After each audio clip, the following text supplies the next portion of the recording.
আজকে শেয়ার করব ক্যাপসি পনির। এর আগে কিন্তু নিরামিষভাবে অনেক ধরনের পনিরের রেসিপি আমি শেয়ার করেছিলাম।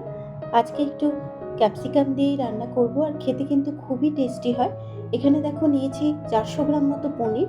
পনিরগুলোকে মাঝারি সাইজের টুকরো করে কেটে নিয়েছি। আর নিয়েছি ক্যাপসিকাম।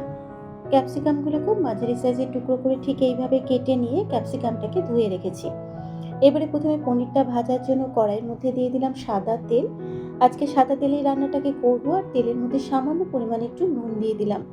অনেক সময় পনির ভাজার সময় কিন্তু কড়াইতে লেগে যায়, তাই অল্প পরিমাণে একটু নুন ছিটিয়ে দিলে পনিরটা কিন্তু আর ভাজার সময় কড়াইতে লেগে যাবে না।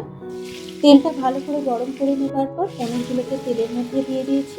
আর খুব সামান্য পরিমাণে একটু হলুদ গুঁড়ো দিলাম, খুব বেশি কিন্তু হলুদ গুঁড়ো ব্যবহার করলাম না। আর একটু কালারের জন্য কাশ্মীরি লঙ্কার গুঁড়ো দিলাম।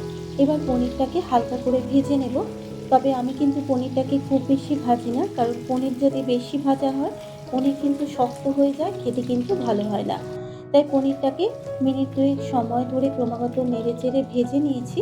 ভেজে নেবার পর এবার পনিরটাকে তুলে নেব। পনির ভেজে তুলে নেবার পর ওই তেলের মধ্যে ক্যাপসিকামটাকেও দিয়ে দিলাম। আর ক্যাপসিকামটাকে 1 মিনিট একটু ভেজে নেব। তবে ক্যাপসিকাম ভাজার সময় আমি কিন্তু নুন বা হলুদ গুঁড়ো কোনো কিছুরই ব্যবহার করব না। ক্যাপসিকামটা ভাজা হতে হতে এবার একটা মশলা রেডি করে নেব। মিক্সিং জারের মধ্যে দিয়ে দিচ্ছি 4টে কাজু বাদাম, আর দিয়ে দেবো 2 টেবিল চামচ পোস্ত। এবার ঢাকনাটাকে বন্ধ করে পোস্ত আর কাজু বাদামটাকে শুকনো গুঁড়ো করে নেব। এর মধ্যে কিন্তু ক্যাপসিকামটা হালকা করে ফ্রাই করে নিয়েছি। এবার ক্যাপসিকামটাকে তুলে নেব। ক্যাপসিকামটা তুলে নেওয়া হয়ে গেলে কাজু বাদাম আর পোস্তটাকে শুকনো গুঁড়ো করে নিয়েছি। এবার এর মধ্যে দিয়ে দিচ্ছি সামান্য পরিমাণ একটু জল। আর দিয়ে দেবো এখানে হাফ চা চামচ জিরের গুঁড়ো, হাফ চা চামচ একটু কাশ্মীরি লঙ্কার গুঁড়ো, সামান্য পরিমাণে একটু হলুদ গুঁড়ো দিলাম। আর দিয়ে দিলাম সামান্য পরিমাণে একটু গরম মশলার গুঁড়ো। আর দিয়ে দেবো 3 টেবিল চামচ টক দই। এবারে মশলাটার একটা মিহি পেস্ট রেডি করে নেব। পনিরের জন্য মশলাটা রেডি করে নেওয়া হয়ে গেলে এবার কড়াইয়ের মধ্যে 2 টেবিল চামচ মতো সাদা তেল দিয়েছি। তার মধ্যে সামান্য পরিমাণে একটু গোটা জিরে ফোড়ন দিলাম। এবার ফোড়নটাকে খুব ভালো করে একটু ভেজে নিয়ে দিয়ে দেবো মিক্সিতে বেটে রাখা মশলাটা। আর সামান্য পরিমাণ একটু মশলা ধোয়া জল দিয়ে দেবো।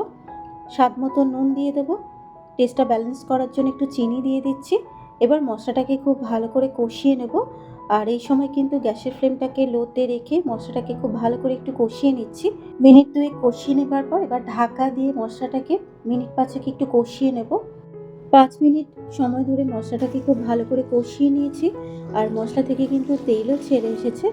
এবার এর মধ্যে দিয়ে দেবো ভেজে রাখা ক্যাপসিকাম, আর দিয়ে দেবো ভেজে রাখা পনির। ভেজে রাখা ক্যাপসিকাম আর পনিরটা দেবার পর এবার খুব ভালো করে মশলার সাথে মিশিয়ে নিয়ে আরও 2 মিনিট পনিরটাকে একটু কষিয়ে নেব।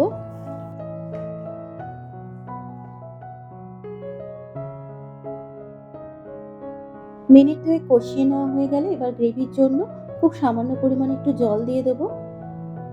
জল দেবার পর এবার খুব ভালো করে পনিরের সাথে মিশিয়ে নেব।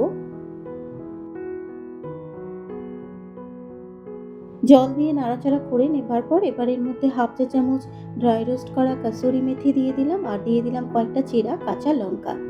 কাসুরি মেথি আর কাঁচা লঙ্কাটা দেবার পর এবার পনিরের সাথে মিশিয়ে নিয়ে গ্যাসের ফ্লেমটাকে মিডিয়ামে রেখে মিনিট 3-4 ঢাকা দিয়ে পনিরটাকে একটু রান্না করে নেব।